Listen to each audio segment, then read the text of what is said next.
Salut à tous, c'est Mickaël, j'espère que vous allez bien. Dans cette vidéo, on va parler d'un sujet qui est peu connu et pourtant qui a fait de gros dégâts pendant plusieurs années. C'est ce qu'on appelle les fork bombs.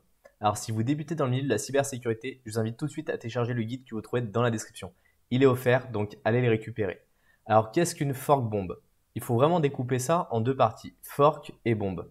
Le fork, c'est le fait de dupliquer un élément en modifiant peut-être un autre élément. Donc par exemple, vous avez un code d'origine, et vous allez faire un fork de ce code d'origine. Vous allez faire une copie de ce code d'origine et l'idée étant d'aller lui apporter des modifications.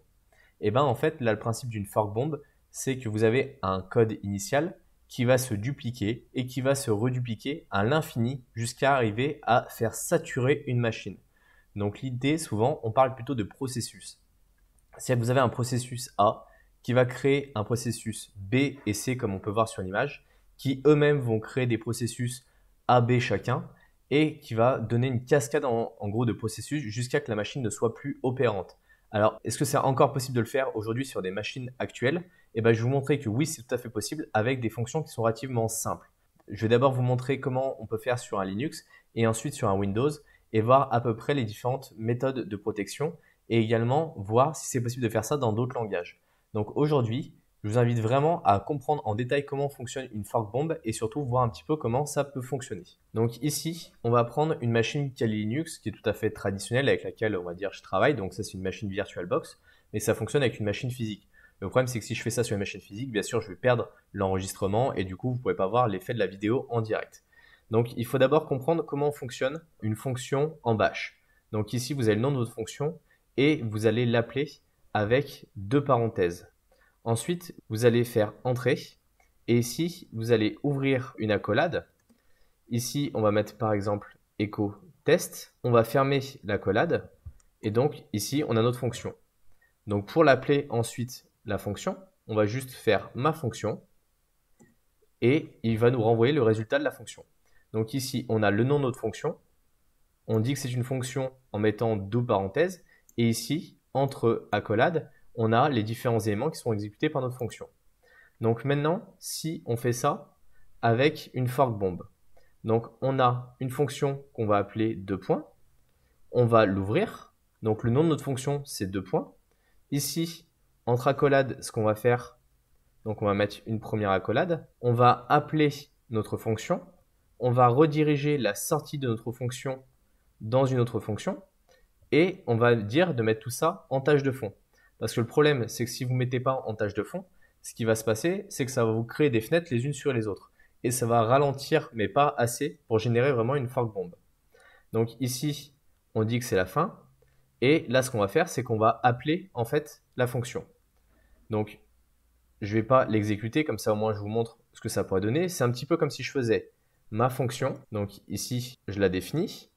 Et sur la même ligne que j'écrivais echo, je vous mets des espaces pour que ça soit bien compréhensible, comme ça, et que je faisais ma fonction. Ça revient exactement à la même chose. Donc on voit que c'est comme si on l'avait découpé.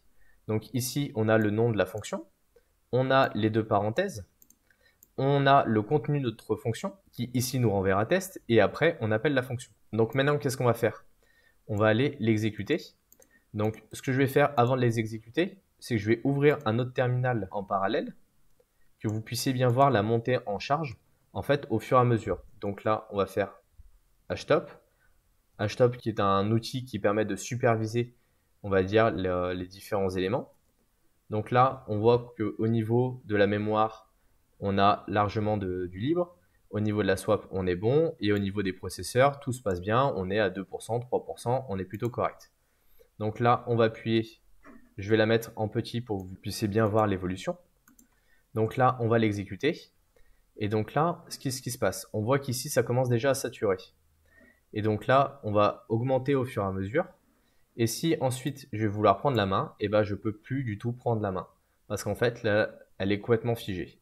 Et on le voit, voilà. Maintenant, on a totalement figé. Donc, j'ai complètement perdu la main sur mon Linux. Je ne peux plus rien en faire. Et là, le seul moyen d'arriver à récupérer la main, c'est d'éteindre le système pour pouvoir le récupérer. Donc, on voit que tout s'est figé, en fait. Et que là, on a un élément qui va saturer à 100% et qu'on ne peut strictement rien y faire pour pouvoir récupérer la main. Voilà, je vous montre, hein, clairement, ça a totalement saturé. Donc maintenant, je vais redémarrer ma VM pour vous montrer potentiellement ce qu'on peut faire pour arriver à se protéger contre ça. Donc ici, je vais l'arrêter et je vais éteindre la VM. Donc comme on peut le voir, une fois que ça a redémarré, on récupère bien sûr la main sur la machine, il n'y a pas de risque. Alors comment est-ce qu'on peut se protéger contre ça? Aujourd'hui, il existe un fichier qui s'appelle le securitylimits.conf. Donc vous allez l'éditer et en fait, ici, dans cette partie là en bas, vous avez différents éléments qui sont intéressants. Donc bien sûr, il faut l'exécuter en tant que root, mais là, moi, c'est juste pour vous montrer comment fonctionne le fichier.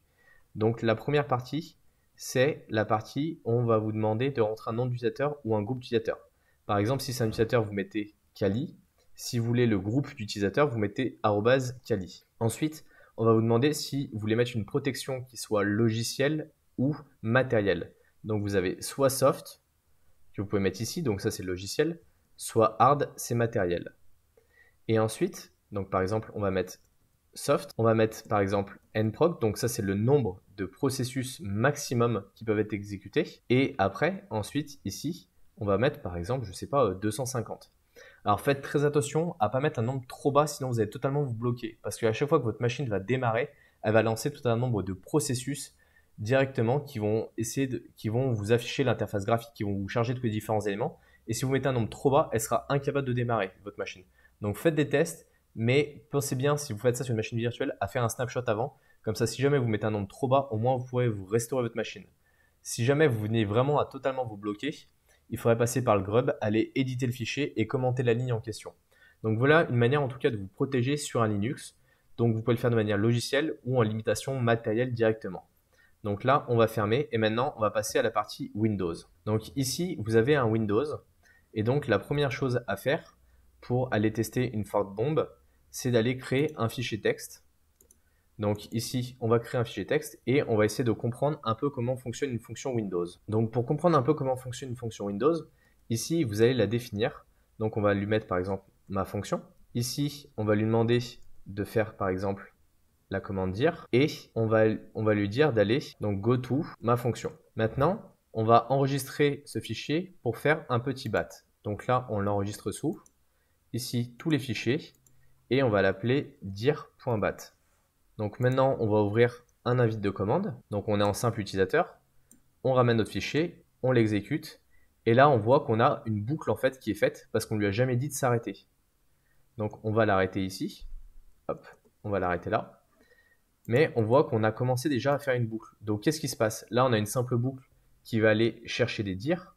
Mais qu'est-ce qui vient à se passer si on lui fait ouvrir des processus l'un à la suite des autres, un peu comme sur un Linux? Et déjà, il faut comprendre un petit peu comment va fonctionner la redirection.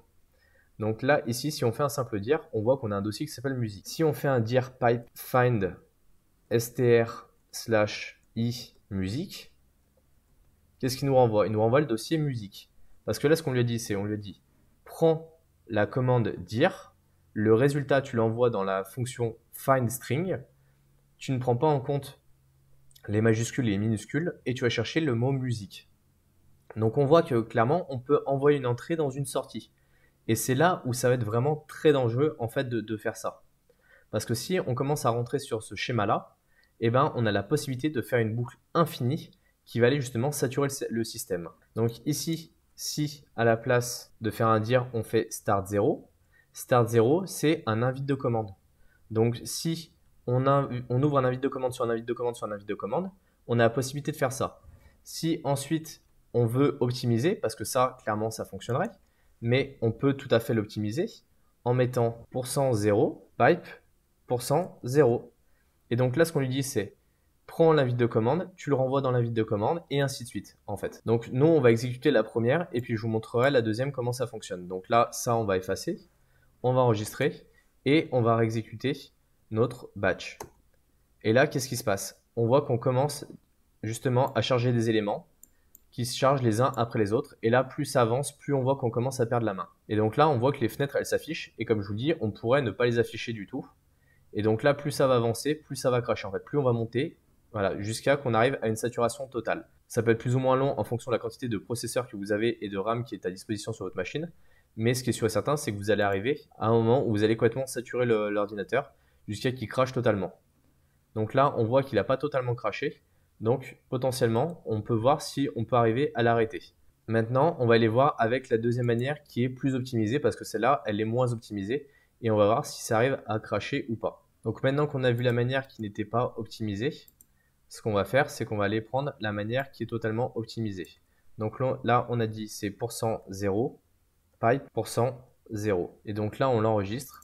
Et là, on n'a ni plus ni moins qu'à l'exécuter. Et donc, on voit qu'il est en train de se charger. Donc ici, on s'aperçoit que la mémoire a complètement saturé et que finalement, l'application est même plus disponible en fait. On a beau essayer d'appuyer sur des OK, on se retrouve toujours avec des CMD, exe qui sont en erreur, où on voit que le processus en fait est complètement inexistant. Donc Windows commence de plus en plus à se protéger, en fait, à permettre ce genre de choses. Mais concrètement, vous pouvez le mettre par exemple dans une clé de registre qui va démarrer à chaque fois qu'un service va se lancer, et ce qui fait qu'en fait, la machine soit totalement inopérante en permanence. Donc voilà un peu comment on peut faire des boucles, que ce soit sur du Windows ou du Linux. Mais ce qu'il faut savoir, c'est qu'il existe également des boucles, des fork bombs qui sont disponibles dans certains langages. Par exemple, en Python, on peut faire avec un import OS, os.fork. On peut faire également des fork bombs en Java, on peut en faire en Ruby ou encore en C. Et donc là, on s'aperçoit qu'on a vraiment des puissances de frappe qui sont vraiment très importantes. Alors aujourd'hui, bien sûr, c'est un déni de service, donc on est là uniquement pour nuire si on fait une fork bomb. Donc je vous invite surtout à comprendre comment ça fonctionne, comment on peut faire des appels en boucle qui sont chaînés les uns les autres pour vraiment générer un maximum de processus. J'espère en tout cas que vous avez aimé cette vidéo. Si vous aimez les vidéos sur la cybersécurité, je vous invite tout de suite à vous abonner à la chaîne YouTube et à mettre un pouce bleu en dessous de la vidéo. On se retrouve dans une prochaine vidéo. Salut!